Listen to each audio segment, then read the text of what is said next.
નમસ્કાર મિત્રો, આજે આપણે આ વિડીયોમાં કેન્દ્ર સરકારની સત્તાવાર પીએમ વિશ્વકર્મા યોજનાની સંપૂર્ણ અને સાચી માહિતી મેળવશું. આની અંદર સાચી હકીકત અને તેના કડક નિયમો, અરજી કરવાની સાચી રીત અને કોને કોને લાભ મળશે તે સંપૂર્ણ વિગતની વાત કરશું, જેથી તમે કોઈ છેતરપિંડીનો ભોગ ન બનો. વિડીયો બહુ જ મહત્વનો છે, એટલે છેલ્લે સુધી જરૂર જોજો.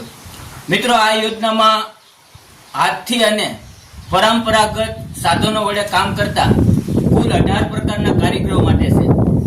આ 18 વ્યવસાયોમાં દરજીનો પણ સમાવેશ થાય છે. એટલે જો તમે દરજી કામ કરો છો તો તમને આ યોજના હેઠળ સિલાઈ મશીન ખરીદવા માટે સહાય મળે છે.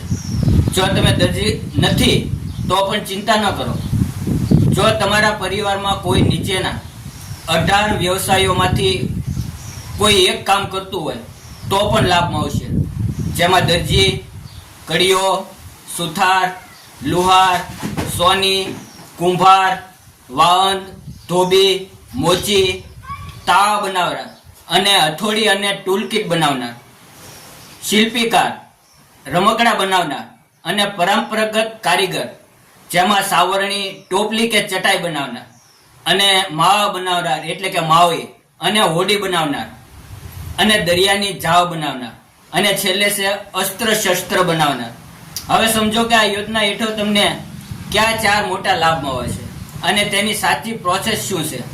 પહેલો લાભ, ફોર્મ મંજૂર થયા પછી સરકાર તમને આઈડી કાર્ડ આપે છે. બીજો લાભ, તમને તમારા વ્યવસાય લક્ષી 5 થી 7 દિવસની બેઝિક ટ્રેનિંગ આપવામાં આવે છે. અને સૌથી સારી વાત એ છે કે ટ્રેનિંગ દરમિયાન સરકાર તમને ઘરેથી આવવા જવા માટે દરરોજ 500 રૂપિયાનું ભથ્થું તમારા બેંક ખાતામાં જમા કરે છે. અને ત્રીજા લાભની વાત કરીએ તો તમારી ટ્રેનિંગ પૂરી થશે એટલે નવું સિલાઈ મશીન કે તમારા ધંધાના ઓજારો ખરીદવા માટે સરકાર વાઉચર આપશે. યાદ રાખજો, રોકડા રૂપિયા હાથમાં નથી મળતા, માત્ર સાધનો ખરીદવા માટેનું ડિજિટલ વાઉચર મળે છે. અને ચોથો લાભ છે સસ્તી લોન. જો તમારે ધંધો મોટો કરવો હોય તો ગેરંટી વગર રૂપિયા 3 લાખ સુધીની લોન માત્ર 5% રાહત વ્યાજ દરે મળી શકે છે. મિત્રો, ઘણા લોકો પૂછે છે કે શું ફોર્મ ભરીએ એટલે લાભ મળી જ જાય? તો જવાબ છે ના. સરકાર કેટલાક કડક નિયમો રાખ્યા છે, જેમાં એક જ રેશન કાર્ડ ધરાવતા પરિવારમાંથી માત્ર કોઈ પણ એક જ વ્યક્તિ આ યોજનાનો લાભ લઈ શકે છે. ફોર્મ ભર્યા પછી ગ્રામ પંચાયત કે નગરપાલિકા સ્તરે ઓનલાઈન વેરિફિકેશન થાય છે. જો તમે ખરેખર એ ધંધો નથી કરતા તો ફોર્મ રિજેક્ટ થઈ જશે. અને પરિવારમાં કોઈ સરકારી નોકરીમાં ન હોવું જોઈએ અને અરજદારની ઉંમર 18 થી વધુ હોવી જોઈએ.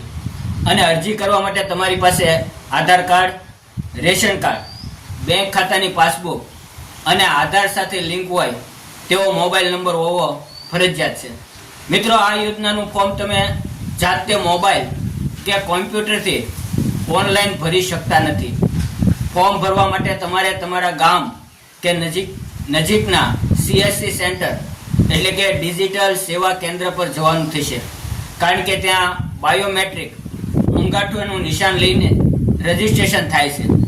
એટલે સૌથી સોશિયલ મીડિયા પર આવતી કોઈ પણ નકલી લિંક્સ પર ક્લિક કરીને તમારી અંગત વિગતો શેર ન કરતા, છેતરપિંડી થઈ શકે છે.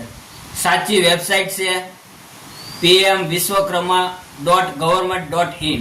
જો તમને આ માહિતી સાચી અને સચોટ અને ઉપયોગી લાગી હોય તો વિડીયોને અત્યારે જ લાઈક કરો, ચેનલને સબસ્ક્રાઈબ કરો અને વિડીયો ફેસબુક ઉપર જોઈ રહ્યા છો તો પેજને ફોલો કરો અને તમારા ગ્રુપમાં ખાસ કરીને બહેનો અને કારીગર ભાઈઓ સાથે શેર કરો, જેથી તેઓ અફવાઓથી બચી શકે.